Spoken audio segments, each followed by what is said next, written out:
All right, welcome back. We are now going to look at this from a different perspective.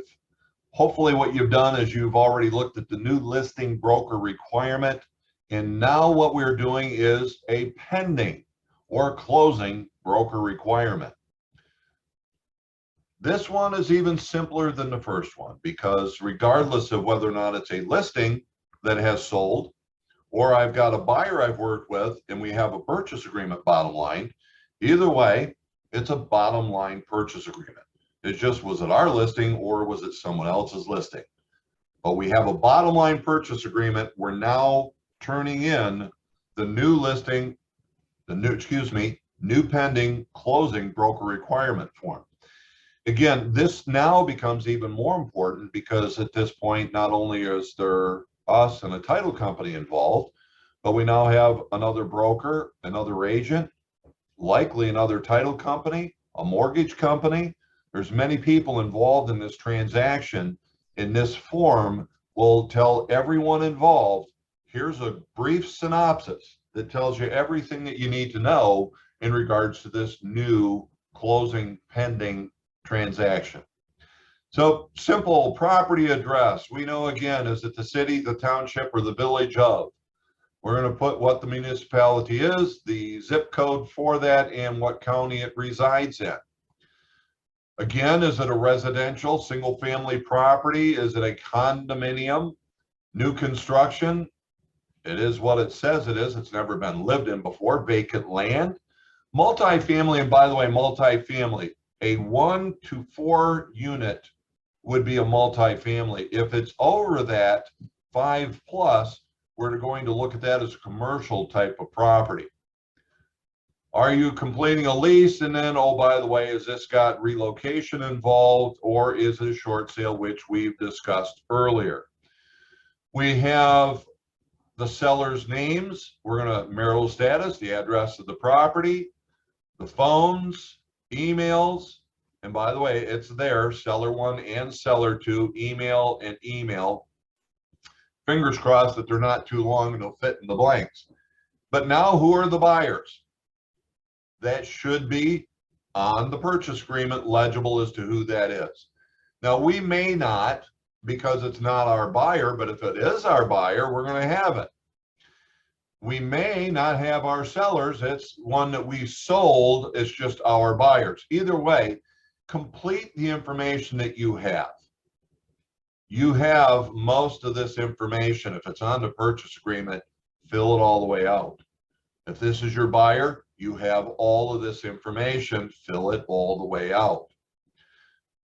If you're the listing agent, put all your information in. Did you have a co-lister in this case? It says co-selling, co-listing agent. Did you have that as part of it? It could be that in this scenario, you may also have a co-selling agent. There's teams out there that you got Joe Lister at Schmuck Realty who works with Joe Sett, and the two of them would be on there together. You may at that point put the co-selling and the co-selling. Just make sure that we know if you did have a co-lister with you in regards to it.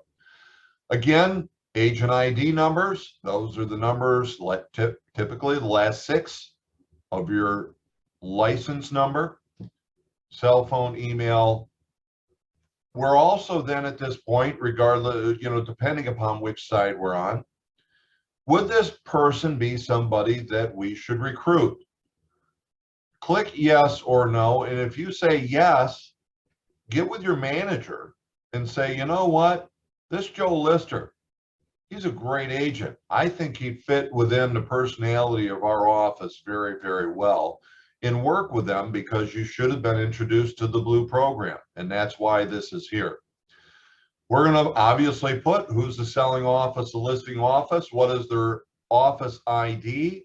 We're going to find this out simply by going on to the MLS and doing the agent search.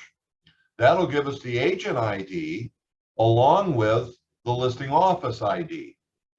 It's in there, and again, you're doing an agent search, and typically you're going to be able to get the office information while doing the agent search. Now, we're going to look at two title companies, one for the seller's title company, one for the buyer's title company. We're going to know who we're using. We need to find out who the other agent is using. When we have two different companies, let's say this was ATA Title and this was Title One.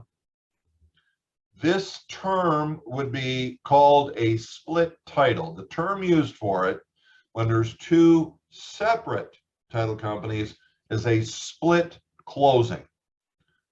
Now, we just got to make sure that we have all information for both title companies. So whichever side you're on, you have. Go to the opposite side and get all of that information and get it completed. Now, from there, seller, a U.S. citizen. It's a question mark, yes or no. Is it a trust? Is the seller going to be at closing? If it is a trust, what is the name of the trust? Do we have that? Now, what we know is, if this was our listing, we better have all that information already. If we have it, we should expect the buyer's agent to call or the buyer's title company and ask for this information. Bottom line is we need to provide the information.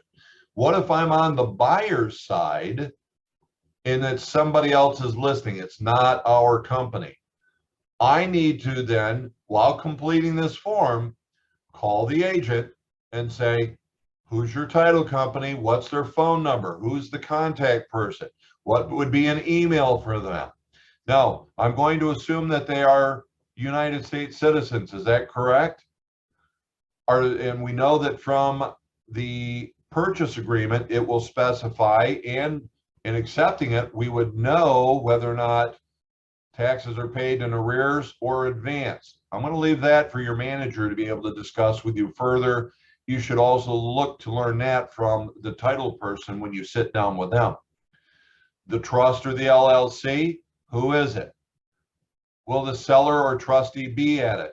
By the way, do you already have the certificate of trust or the trust documents themselves? Was there a death involved? Special? Hey, listen, and by the way, you have to tell. I appreciate just getting all the information. And when they say no, we don't have that, you say, listen, I appreciate your patience and your professionalism and knowing that you've got all the documents that are necessary. Of course, if we've sold this, we need the homeowner and condo association documents, the bylaws. That's part of the purchase agreement. Let's go. Let's cut that out. By the way, if this is a condo or there's a homeowners association, we need that information. We're going to need that whether or not we're on the listing side. We should have gotten that up front, or if we're on the buyer side now, again, it's part of the purchase agreement. We should have all of that, the address and the phone number of the person who's responsible. Here's where we're checking off that we've got the master deed, the bylaws, and certificate of insurance for the condominium or the homeowners association. And of course, then, has this been faxed or emailed to the title company? If you've done it, yes. If you haven't, no. But if it's a yes, you should put in here the date that you sent it to them. And as you can see, this one does have the opportunity for us to put this in. Now, from there, let's drop down. Who is the mortgage company? If I'm on the buyer side, I better have this. But even then, if I'm on the listing side representing the sellers, guess what? I'd better have this. As a minimum, it came to you on a pre-approval letter that was done as part of your due diligence in helping the seller decide whether or not to accept the offer. Who's the loan officer? Do I have concessions? Otherwise, did the seller contribute a certain dollar amount or percentage of the purchase price that's to be applied toward the buyer's closing costs, taxes, prepaids, or potentially any other allowable expense that the mortgage company will allow? So it would be the dollar here, or if it's a percentage, we're putting it here. So not really cost prepaids, it's dollar amount or percentage. How are they paying for it? So financing is kind of not an actual, because if it's cash, there's no financing. But we simply put, what are the terms? Under how are they paying for this? So we'll say that this is conventional, it is not cash. If it were a land contract, we'd check here and we'd put in the down payment, what's the principal and interest, what is the annual interest rate that would be there, is there a balloon payment or due date? So you may have something where it's amortized over 30 years, but there's what is referred to as a balloon payment in 3, 4, 5, it could be any number of years or even months. Lease with option monies, guys, if you get to this, you better be talking with your manager is all I'm going to say. So if you get to having a lease with option, make sure that you're dealing with your manager. And let's just say I hope that there's not a first right of refusal that you have to deal with. Anybody that has that should know about it and should automatically inform you about it. But it is there as a reminder. You just say, by the way, is there any first right of refusal? And if they give you you know, it doesn't exist. All right. By the way, 35 years for me, and I've never had a first right of refusal that I personally had to work with. All right. You then now have another checklist. Do we have the purchase agreement, agency disclosure, seller disclosure? We're going to check all of them off as we go. We don't have a referral form. This was not a referral, but we do have all these other things, and they are required. The only thing on this not required really would be, by the way, the buyer agency, if only it's our buyer. And if there is a referral, have the referral in there. But outside of that, you would need all of the other documents. Home warranty could be optional at this point. What's the purchase agreement date? Again, click on it. It will pop up with a calendar. Same. What's the sales price? Earnest money deposit. Gang, biggest thing you do is make sure you collect that earnest money deposit. We're going to talk about why I'm making a point of emphasis later on when we deal with the purchase agreement. Just remember, if there's anything that you don't screw up, it is going to be the earnest money deposit. Make sure you collect it at the time period that it is specified as per the purchase agreement. Now, is Century 21 holding the earnest money deposit? If yes, we're fine. We just need to know who's holding it. If somebody else is holding it, it's because they wrote the purchase agreement. If we wrote the purchase agreement, somebody else is holding it, or someone else wrote the purchase agreement, but they have some other entity holding it. Normally it's a title company. It needs to be specified on the purchase agreement. We used the term already previously talking about the title companies. Was it a split or is it a split closing? Do we have two separate title companies? It speaks of closing department service member.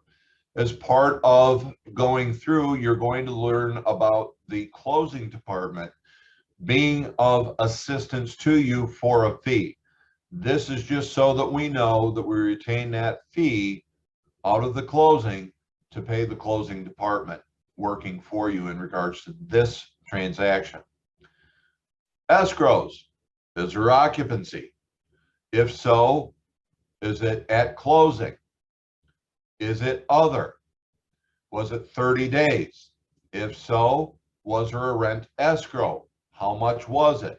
So you may put in here, let's see, 1/30th PITI. If it was $50 a day, you would put 50-day. Is there a water sewer escrow? As part of our purchase agreement, there is a water sewer escrow that states it would be a minimum of $300. Your commission, is it based on the sale price? 90% of the time it is. But occasionally, remember we just talked about concessions. Occasionally, we will agree to take our commission based upon the net sale price. Otherwise, here's the sale price, here's the concessions. We're willing to take our commission paid on the net, the difference between those two. Your manager can give you a closer discussion, more detailed discussion to that. What is the final amount of the concessions? Again, is it a dollar amount? At this point, we have a purchase agreement. So even if it was a $200,000 sale with 3% in concessions, we know this is $6,000. What's the commission due Century 21? What's the dollar amount? That's what we want to have in here. What is the co-op commission? How much is the other receiving? Now, if it's a listing, we can only guess. If we're on the buyer side, we know how much we're supposed to get. If we're on the listing side, we know how much we're getting and we know how much they're receiving. So keep that in mind. If it's somebody else's listing, we really don't know what they're getting. We don't know what they're keeping. We only know what they're giving to us. And this is just a situation where was there some other type of compensation received? It is a commission, and we need to make sure that that's listed. And above all else, you as the agent, we as a broker manager need to make sure that we've actually got collected all that you and we are due. Now, the broker compliance fee, who's paying it? The buyer, the seller? You as the agent may decide to pay it on behalf of your buyer or your seller. Is it waived? Now, if it's waived, it is because it's a relocation through our relocation department. So keep it simple. When you receive a relocation lead through our relocation department, that fee, that broker compliance fee, is waived. And we would check off its relo. Now, it could be it's a builder, or it could be that it's a veteran. All of these we give the opportunity to waive. And just basically for a veteran, it's saying thank you for your service. Now, if it's other, it's because it wasn't one of these three. And now it is, let me discuss how it's actually being taken care of. Now, I will throw this out. If it's not being waived, but I as the agent am paying for it, I prefer to do this. I'm going to have it charged to my buyer or my seller, and then I'll write a check after the closing and hand it to them. I want them to know this fee didn't go away. I truly am paying for this. So that's the reason I do it that way.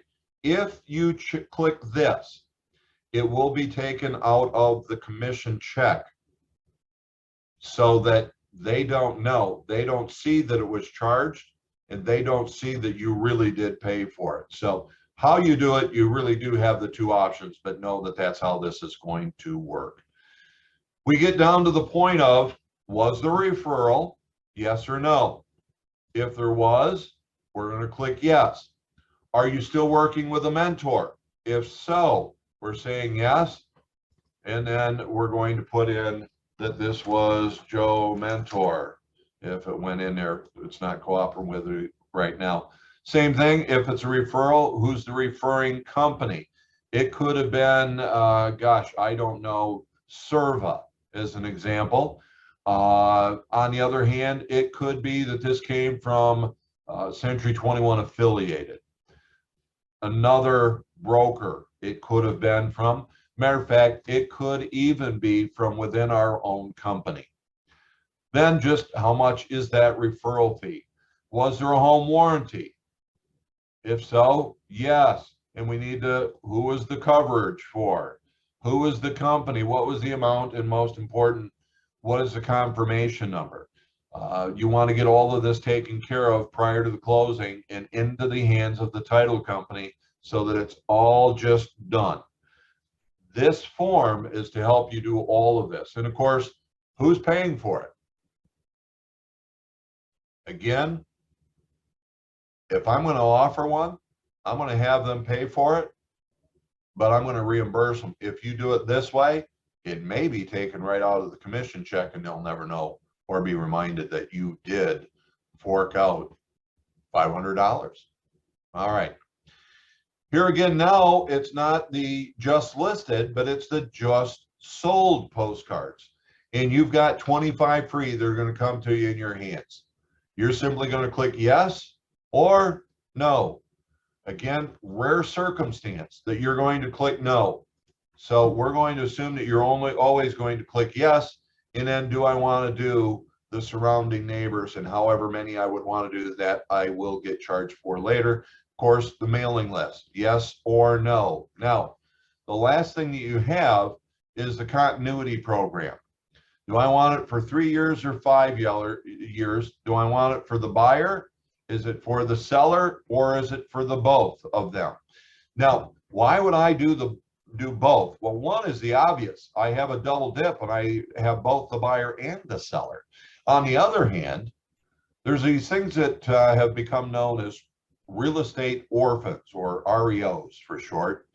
Real estate orphans is where we're going to adopt, on a risk, that the agent that we worked with who represented the other party to the transaction isn't going to be around or won't be doing what they should be doing, which you will be, which is following up with that buyer or seller.